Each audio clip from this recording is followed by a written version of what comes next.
Mesa de debates. Oferecimento Unimed Juiz de Fora. Planos exclusivos para estudantes do maternal à graduação. Premium FM, sintonizada no seu bom gosto.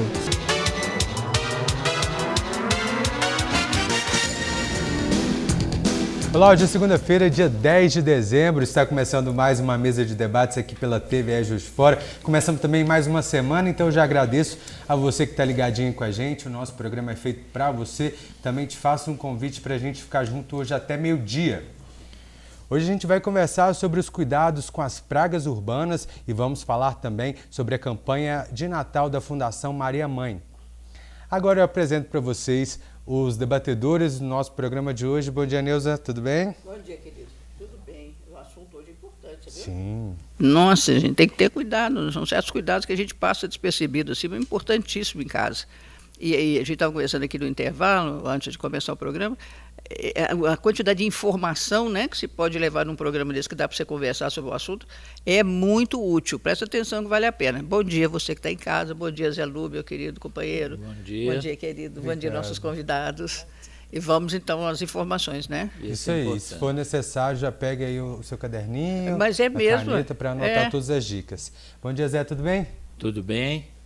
Chegando Natal, hora de abrir o coração, né? Sim. E a Vanessa está aqui para conversar com a gente sobre doação. É um momento que todo mundo lembra de dar alguma coisa, algum boneco, alguma coisa. A gente tem visto isso muito aqui no programa, várias pessoas que estão fazendo projetos para ajudar o próximo. E isso é muito importante, né?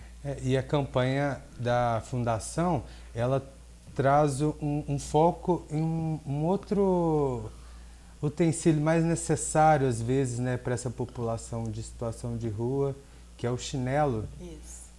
Muita gente nem espera encontrar, ganhar um chinelo no Natal, mas para vocês é fundamental, né? Com certeza, Caio. Eu falo que é a locomoção deles, né, o meio mais barato de transporte desse público na alvo, que é o morador de rua, é um chinelo. É muito importante, muito necessário. E antigamente era um ótimo instrumento pedagógico, que não pode usar mais, né? Isso foi aposentado, né, Zé? É uma pena. Bom, agora eu apresento também o veterinário do setor de zoonoses da Secretaria de Saúde, José Geraldo de Castro Júnior. Bom dia. Bom dia a todos, eu agradeço o convite e a oportunidade de divulgar a prevenção de todos esses agravos em saúde pública. Muito obrigado, viu?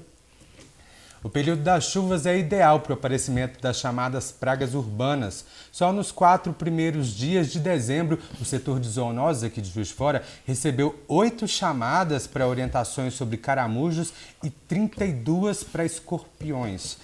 Ô, José, o que a gente tem feito de errado para que esses animais que podem ser tão perigosos para a saúde humana, né, eles estejam tão próximos da gente? Sim, o aparecimento de pragas urbanas e animais peçonhentos, ele está muito associado a algumas limitações em relação ao manejo ambiental, né, que seria realmente o acondicionamento, a destinação correta do lixo, manutenção de lotes vagos e terrenos baldios, né, aquele acero mesmo, né, que a população deve fazer em volta de sua casa, no meio onde convive, para inibir, né, a reprodução, a proliferação e o aparecimento desses animais. Associado também a ser uma época, né, primavera, verão, altas temperaturas, umidade, favorável também à existência desses animais, um incômodo maior para a população. Geraldo, o animal precisa se alimentar mais nessa época para reproduzir mais? Como é que funciona esse ciclo de reprodução deles aí? Sim, os animais peçonhentos, né, e algumas pragas urbanas, no caso, né, destacamos aqui os escorpiões, né, que seria mais o tema do nosso debate, né, eles têm a sua reprodução aumentada na época de altas temperaturas e umidade. E eles, em função disso, eles estão mais ativos, né? E podemos considerar também o chamado efeito desalojante. O que seria isso? As enxurradas tiram esses animais de seus abrigos e, consequentemente, eles procuram mais as residências e, infelizmente, acontecem os acidentes, que são realmente acidentes, né? Esses animais não procuram o ser humano para se alimentar, logicamente. Quando a pessoa, em diversas situações, esbarra nesse animal, é que acontece a fatalidade do acidente. E qual cuidado? A pessoa acabou de ser picada, ele tem que guardar o animal, tem que procurar o animal? Qual o cuidado que essa pessoa tem que fazer ao ser picada por um escorpião? É muito importante essa pergunta, né? Porque muitas pessoas ainda acham que o atendimento ele pode ser feito na rede particular. É importante lembrar que esse atendimento é concentrado no SUS, no Hospital de Pronto-Socorro, é o serviço de referência 24 horas. Então, o mais rápido possível, sem desespero, existe um período, né, para esse atendimento, a pessoa deve ser levada até o HPS, uma equipe especializada, médicos e enfermeiras que trabalham na área há muitos anos, vão avaliar a necessidade da aplicação do soro. Muitas das vezes vai ser só uma observação mesmo ou algum medicamento local. Escorpião, algumas pessoas até assustam da gente falar isso. A grande maioria dos acidentes com escorpiões, nesses acidentes não há necessidade de aplicação de soro. A pessoa fica em observação 6, 8 horas e muitas vezes pode ser liberada para casa sem aplicação do soro. Quando ocorrem alterações sistêmicas, né, que seria alteração de pressão, batimento cardíaco, etc., o médico vai avaliar a necessidade da aplicação do soro e o local indicado onde essa pessoa deve aguardar o atendimento realmente é o hospital de pronto-socorro, não o hospital particular. Mas isso tem a ver com a qualidade do bicho que mordeu ou com a sensibilidade da pessoa àquele veneno? Todos esses fatores influenciam, né? Depende da espécie do animal agressor, depende da idade do paciente, né? Se a pessoa tem alguma alteração de saúde, que nós chamamos de comorbidade, tudo isso influencia o peso corporal, né? O escorpião ele tende a ter uma observação maior, um risco maior para crianças principalmente e idosos. Que né? recentemente saiu na mídia, né, uma menina que morreu picada de escorpião. Saiu no noticiário agora há pouco tempo, né? Isso é porque o local que ele mordeu, ou porque o socorro retardou um pouco? Será? Né? Teria que ser avaliado, né, o prontuário para ver o que houve. Né? Agora, a gente pode dizer, em linhas gerais, que o tempo de atendimento ele é muito importante. Né? Nós dizemos que o ideal seria que a pessoa recebesse, né, o atendimento nas primeiras 3 horas. Né? Agora, o escorpião, sabidamente, mesmo com atendimento rápido, em alguns casos excepcionais, tem pessoas que têm uma sensibilidade maior ao veneno, né? Criança, principalmente, o risco é maior. Né? Mesmo reforçando que a grande maioria das crianças que são picadas por escorpião, né, o prognóstico ele é favorável, não se agrava, mas normalmente quando vem a óbito o risco maior é crianças e idosos, principalmente alguns idosos que já têm alguma comorbidade, algum problema, né, de saúde já associado. Isso é diferente com a picada de cobra, né, que tem que ser imediato o socorro, né? Mesmo para algumas serpentes, né, temos casos às vezes da pessoa não teve oportunidade de chegar até o HPS, né, rapidamente, né, às vezes 6, 9 horas depois, não seria o ideal e a pessoa não vê a óbito. Agora, a maioria dos casos de serpentes peçonhentas, diferentemente do escorpião, na maioria dos casos deve ser utilizado o soro. Né? Ou seja, a gente tem uma pergunta do pessoal de casa, eles estão querendo saber se esses animais eles têm predadores naturais e como que a gente deve tentar manter esses predadores naturais perto. Sim, a grande maioria desses animais, eles têm os predadores naturais. O que vem ocorrendo realmente é questão de desequilíbrio ecológico. Né? As pessoas estão morando cada vez mais perto de matas. Né? Associado a essa dificuldade do manejo ambiental, né, esses animais vêm se aproximando da população. Um exemplo simples, o principal alimento das serpentes seriam os roedores. Então, o lixo mal acondicionado, mal destinado, faz com que esses roedores fiquem muito próximos das residências e, consequentemente, as serpentes se aproximam. Queimadas, por exemplo, né? A serpente está em contato direto com o solo. Então, seria um grupo de animais dos mais afetados por queimadas, que em época de seca é muito comum. Esses animais cada vez mais estão próximos da população e o risco aumenta. Né? E o que acontece nessas épocas de altas temperaturas e enxurrada muito forte é que esses animais são retirados dos seus abrigos naturais. Então, existe um risco maior deles entrarem na residência ou nos quintais das casas. Então, tudo isso favorece, né, a ocorrência de maior acidente. Isso atinge, por exemplo, cada aranha.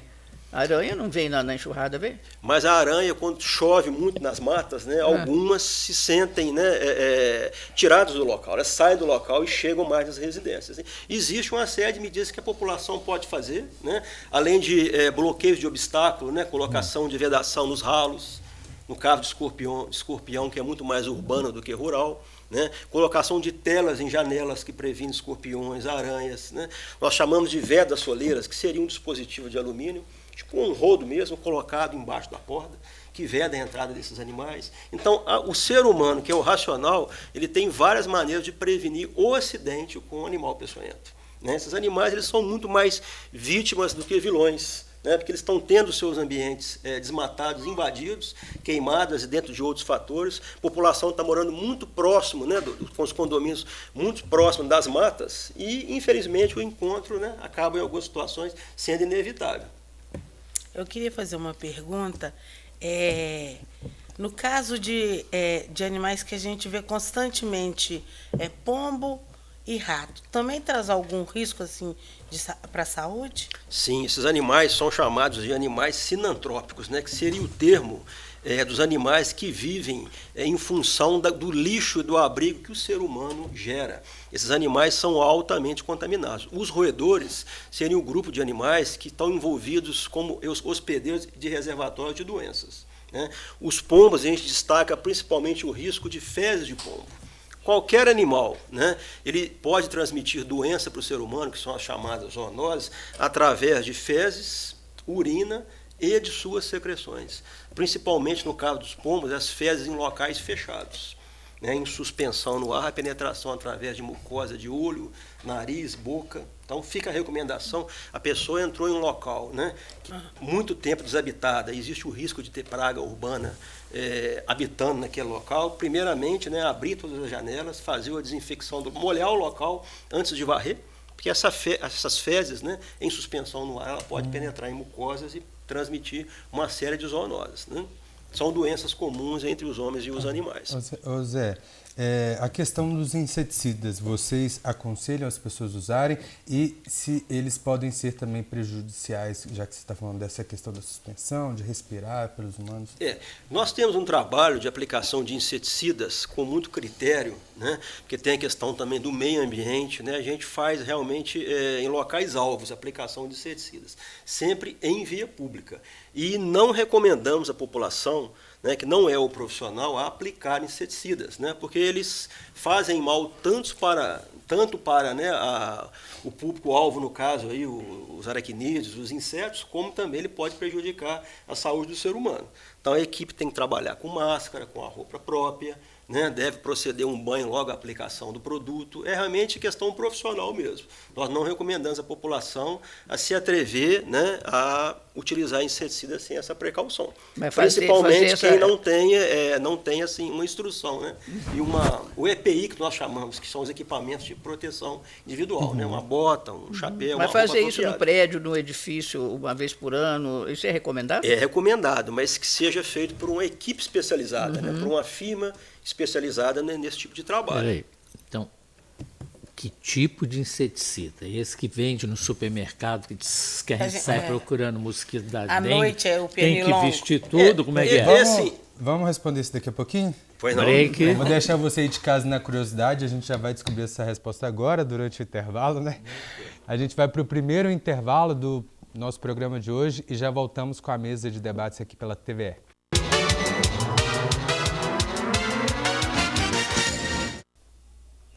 Estamos de volta com a mesa de debates aqui pela TVE Juiz de Fora.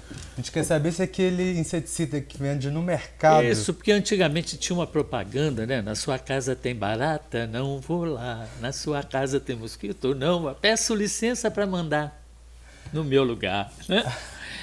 Mas tinha um flite que todo mundo usava, né? Eu quero saber, a gente vai lá e compra no supermercado e está fazendo mal à família? Esses inseticidas usados, né, em pequena escala, né, para uma barata que passou, um mosquito, para a maioria das pessoas, eles podem ser aplicados com segurança. Inclusive, eles têm uma concentração menor. Eu quero dizer, essas pulverizações que a gente tem que fazer de maneira efetiva em todo o cômodo, em vários locais, para que realmente a gente controle a praga, essa pulverização não deve ser feita para pessoa que não tem um curso na área, que não vai ter um equipamento, inclusive, né, de prevenção, que nós chamamos de EPI. Né? Agora, mesmo esses inseticidas mais fracos, entre aspas, né, que são vendidos em supermercados, para algumas pessoas é possível que se tenha reação. Pessoas mais sensíveis, principalmente idosos e crianças. Então, a gente tem que ter a consciência que o inseticida ele é veneno. Ele tem que ser usado com muita cautela, né? Não pode ser usado por qualquer um. E até esses mais convencionais são encontrados no supermercado, por exemplo. Eles devem ser usados de que forma? Olha, existem vários grupos de inseticidas. Os mais comuns são sprays, né? Tem que ver qual que é a praga-alvo, né? Se tiver que usar, o ideal é que a pessoa coloque uma máscara, uma blusa de manga comprida, luvas e botas, né? Agora, quando for num local maior, em pulverização, aquele inseticida que vai ficar em suspensão no ar, ele deve ser feito por profissional. E às vezes Até a gente noite... botar isso tudo, a barata já foi embora. Não, às vezes à noite está aquele aí a gente levanta e corre atrás do bichinho. Faz mal pra gente mesmo também? Porque, sim, dependendo do caso, mesmo porque os inseticidas, as pragas, muitas das vezes, aquilo que você está vendo são aqueles já adultos, né? Uma empresa especializada, ela vai desmontar, por exemplo, lâmpada, tubulações, e vai encontrar as fases intermediárias, né? Os ovos que estão ali, as pulpas, que serão as novas gerações que você não está vendo. Muitas das vezes você joga o spray, você vai matar só aquilo que está te incomodando no momento.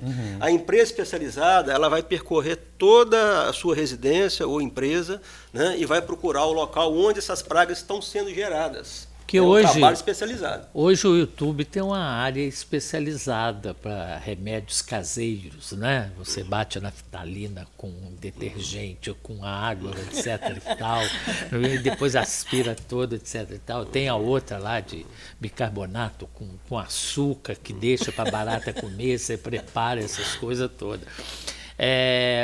Essa preocupação está sendo grande, ecológica, né? Para não usar os produtos industrializados. Porque no tempo da avó da gente tinha assim, um tipo de planta e tudo que se colocava no lugar, tipo citronela e tudo, que tinha os vasinhos, que o mosquito não chegava. Agora os mosquitos ficaram muito sem vergonha. Eles entram na citronela, eles se divertem, eles estão todos contaminados.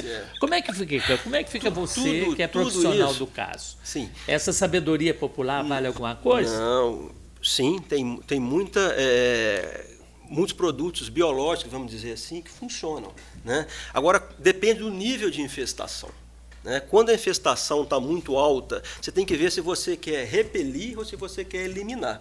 Esses produtos biológicos normalmente funcionam mais como repelentes, fazem com que o animal, né, não fique no local. Quando você quer realmente eliminar a praga e o nível de infestação é mais alto, aí, infelizmente, nós temos que usar os produtos químicos para que a ação seja mais efetiva. Aqui, com toda a segurança. Como é que é a situação do morcego? Porque o morcego é uma praga também, né? Sim. O morcego... Ele planta muito. Não planta coisa, não tem morcego que é Nordeste, aliás, o Centro-Oeste. Tiveram uma campanha, a gente até escrevi uma peça sobre isso, a lenda da morcegada, o conto da morcegada, justamente porque o pessoal estava matando os morcegos todo e depois as pragas, o que ele comia... É muito importante. Que fruta, que praga, que morcego. Ecológico. Olha, o pinheiro lá do coisa, o morcego é que se encarregava de replantar. Você é muito ruim. Tira o trabalho. Como a gente conversou aqui. Tira o emprego dos outros ainda por cima. Se me permite a consideração, como a gente conversou no início, né, esse tema de zoonose e pragas urbanas é bastante amplo. Muito bem falado sobre o morcego. O morcego, ele carrega um estigma de vampiro. Não é? É importante lembrar que nós temos só 3 espécies de morcegos que sugam sangue. A grande maioria, 200, 300, faz uma função muito importante de disseminação de sementes. Ele come frutinha, né? Polinização e de controle de insetos. Tá vendo, a gente saber qual que é uma coisa e qual que é outra. Inclusive, vai lá. Inclusive os morcegos são protegidos por lei ambiental e é importante lembrar que matar morcego é crime ambiental. Nossa. Eles têm uma função muito importante na natureza. Retiro o que você disse, hein, Neuza? Não retiro coisíssima nenhuma. A Neuza é representando a mulher gata. Eu quero saber de você. Outra coisa, a zoonose fornece veneno para rato? Para gente assim? Para a comunidade? Não, a gente não pode tomar veneno de rato porque morre. Vocês fornecem o veneno? A gente faz o trabalho na via pública. O rato mais comum na zona urbana é a ratazana, aquele rato, inclusive aquela agressivo, grande. aquela grandona. grandão. Né? Que o pessoal até brinca, fala que é do tamanho de um gato, né? Quando ela está bem alimentada. A briga é boa ali. É muito comum esses animais estarem nas tubulações de rede de esgoto. Então você pode entrar em contato com o setor de zoonose, nós vamos até o local e colocamos o veneno no local-alvo, onde ele está sendo encontrado. Né? Então a gente tem a técnica de encontrar onde está a infestação através das fezes, né? Alguns indícios que o animal mostra para a gente que ele está presente no local. Tá? Então a gente faz esse trabalho em via pública. Não posso entregar o veneno para o cidadão que não é treinado, mesmo porque aquilo pode matar uma pessoa também. Verdade. Sim. Né? Então, Tem assim, muito rato que a gente quer eliminar. O uso de não é? veneno, o uso de veneno ele tem que ser feito com a cautela, com toda uma técnica, inclusive para que a população não tenha risco. Nós colocamos, né, no caso da ratazana, amarrados em arame, esses blocos parafinados, que são inclusive resistentes à chuva, dentro das tubulações de rede de esgoto. Né? Até o local onde a gente vai colocar tem que ter essa cautela para que uma criança não mexa, não ofereça nenhum risco. Então, Nós um trabalho falamos de realmente todo profissional. mundo, esquecemos de falar na barata. Na barata e na formiga, que é uma praga que contamina tudo, não é? Sim. A barata, né, o tema inicial do escorpião, é o principal alimento do escorpião. Então, a gente controlando uma barata é uma maneira de controlar também o escorpião. Né? E a barata cientificamente comprovado, né, ela é um carreador de vários microbiológicos patogênicos, micro-organismos patogênicos. Né? Então, de maneira mecânica, a barata, num local contaminado, ela passa em cima de uma urina, de uma fezes, de uma secreção, e quando ela vai no alimento, né, ou numa água, ela passa esses patógenos e é um potencial transmissor de doenças também. As formigas são as principais causas comprovadas de infecção hospitalar.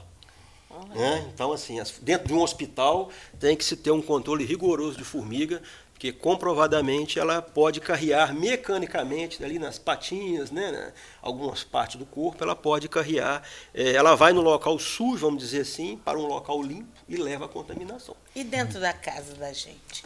Também tem que ser controlada. Né? Formiga, basicamente, tem dois grupos, em linhas gerais, que são as formigas doceiras, aquela pequenininha, mais comum dentro da casa, né? Em qualquer fresta ela entra, inclusive em aparelhos eletrônicos, né? Sim. Você pode encontrar as formigas. E tem aquelas formigas cortadeiras, que carrega, né, aquela folhinha, que na verdade ela vai levar para dentro do formigueiro para desenvolver um fungo que vai alimentar a rainha ali, que é quem mantém a colônia.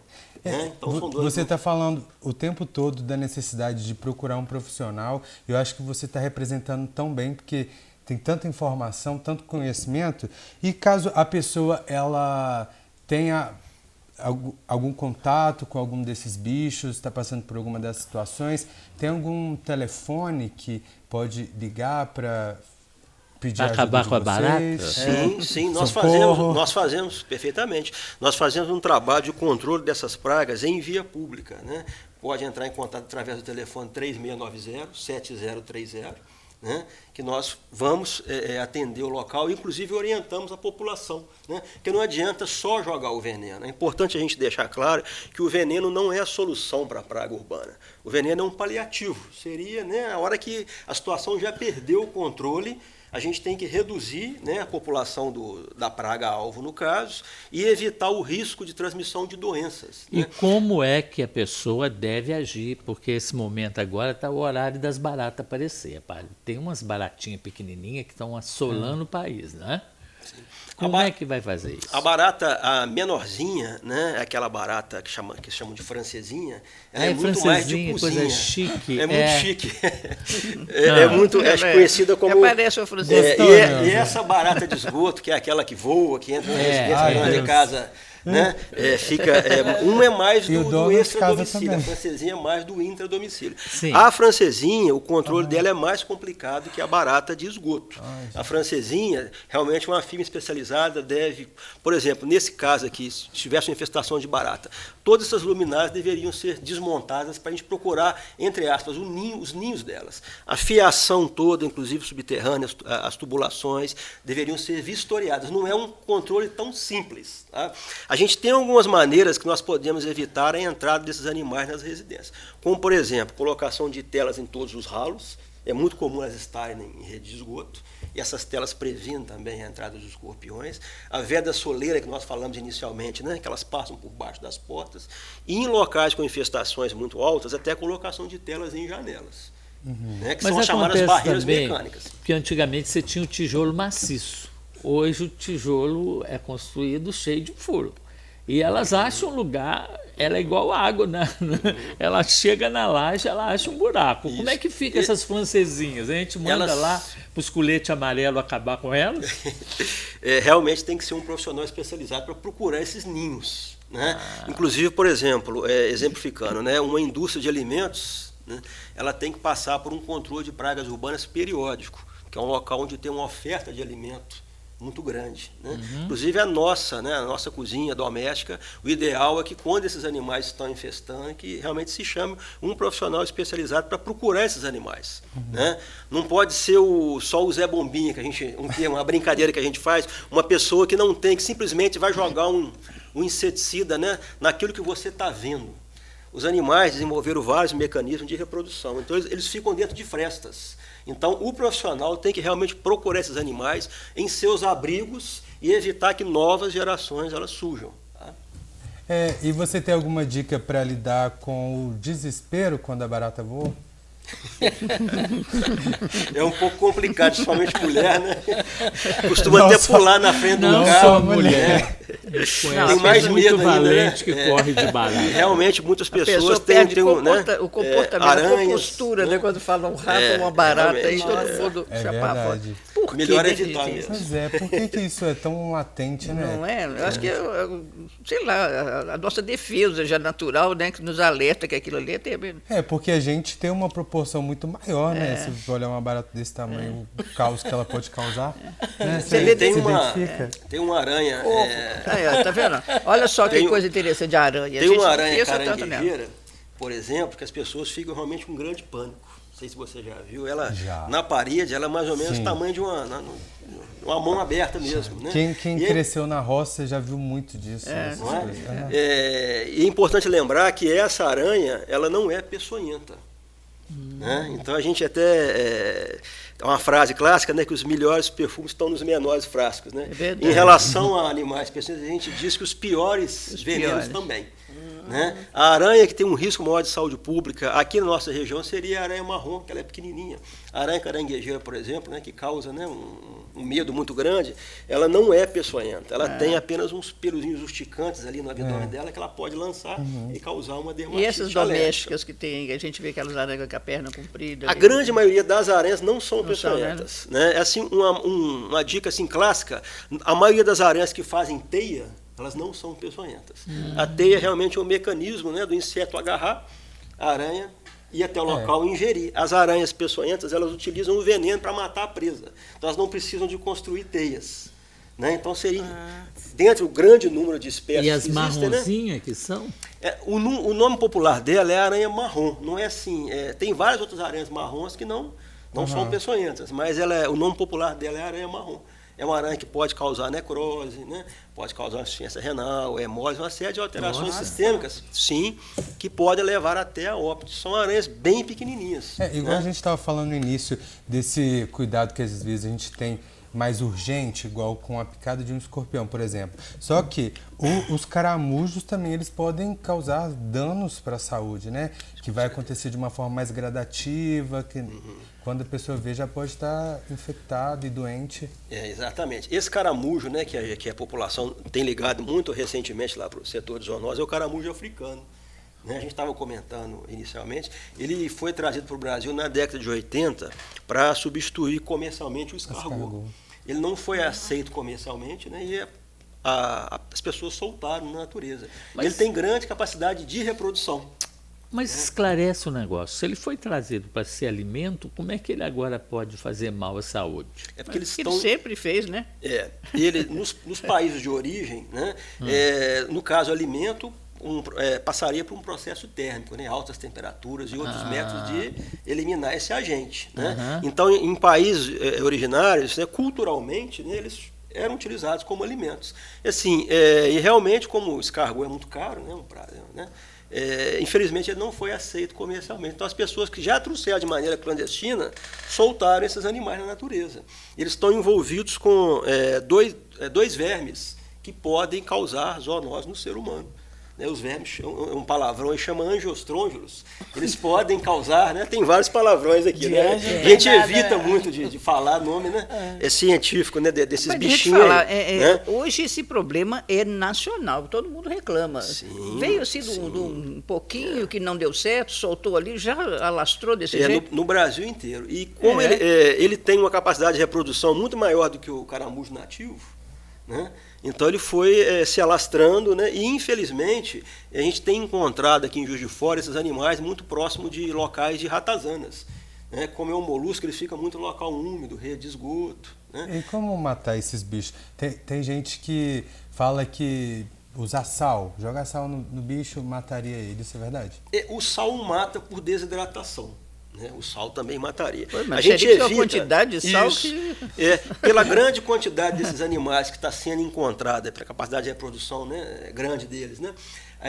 Você colocando o sal, teria que colocar muito sal, você vai estragar o terreno para a agricultura. Exatamente, você vai estragar o solo para a agricultura. Além de gastar muito, né? Então a gente recomenda, seguindo a orientação da Fundação Oswaldo Cruz, né? A gente segue a orientação, colocação desses animais num balde e proceder, é bastante simples, uma solução de 1 parte de cloro ou água sanitária e 3 partes de água. Então, por exemplo, você colocou 1 litro de água sanitária, você coloca 3 litros de água comum. Os animais morrem em torno de 30 minutos. Você pode colocar esses animais no lixo, coleta comum, e eles vão ser recolhidos, né, pelo serviço de coleta, pelo DELURB, no caso. Mas né? eu não posso colocar isso no vasilhame e borrifar esses animais, porque eu vou pegar esses animais e vou me contaminar. Mas você vai usar uma luva. Pois é, mas é melhor borrifar. Depois de morto a gente pega com a pá. Não, é porque, na verdade, quando o animal está numa solução, né, a ação, né, da água, do cloro ou água sanitária é muito maior do que borrifar. Se você for borrifar, ele entra dentro da concha e não vai ser atingido pela sua borrifação. Sai para pôr língua para você. Então, no caso, essa solução agindo por 30 minutos, ela vai fazer com que esses animais morram. Um outro procedimento que a população, alguns gostam de fazer também, a gente, se for fazer, tem que ter uma certa cautela, é que algumas pessoas gostam de cavar um buraco no solo e com um cabo de madeira socar esses animais no solo e depois, né, ou pilão. Enterrar, exatamente, às vezes até tipo um pilão mesmo, né, ou enterrar esses animais. Eu acho mais interessante a gente fazer essa solução, porque esses animais no seu quintal eles podem formar reservatório para o vetor da dengue. Podia ajudar a exportar ele, devolver ele para a África. Lá. Que lá eles fazer um projeto. Ele pronto, resolve. Acaba com a fome no mundo. Para quem trouxe, né? E é importante lembrar também que esse bichinho ele reproduz através de ovos, e não basta, né? Ela falou no caso aí de colocar a mão. É importante que todas as vezes que for recolher esses animais, fazer a catação manual, a pessoa tem que usar uma luva ou uma sacola plástica na mão. Nunca colocar a mão diretamente, né? Se ele passar em algum alimento, né, uma horta, uma fruta, esse alimento ele deve ser descartado. No caso de verduras, aquela velha recomendação de colocar a verdura, né, uma colher de água sanitária para um litro de água. Ficar ali pelo menos 30, né? Independentemente de caramujo africana não, né, para outra desinfecção de outros agentes, né? Nunca comer alimento cru sem essa desinfecção. Porque realmente eles estão invadindo as hortas, os quintais, já virou uma praga agrícola também em alguns locais, nós já encontramos na zona rural de Juiz de Fora, inclusive. Né? E os ovinhos têm que ser recolhidos. Só finalizando, se me permite, os ovinhos são semelhantes a uma sementinha de quiabo. Eles ficam mais ou menos a 1 centímetro da superfície do solo. Então você passa um rastelo, um instrumento agrícola, recolhe aqueles ovinhos e elimina também com água sanitária ou cloro, porque senão as novas gerações vão reinfestar o local. Bom, a gente precisa fazer mais uma pausa. Se deixasse, a gente falaria o programa inteiro, né? Porque é muito amplo. Mas eu quero agradecer muito. Tá? Eu te faço o convite para ficar aqui com a gente. A gente agora vai para mais um rápido intervalo e já voltamos com a mesa. Mesa de debates. Oferecimento Unimed Juiz de Fora. Planos exclusivos para estudantes do maternal à graduação. Premium FM, sintonizada no seu bom gosto.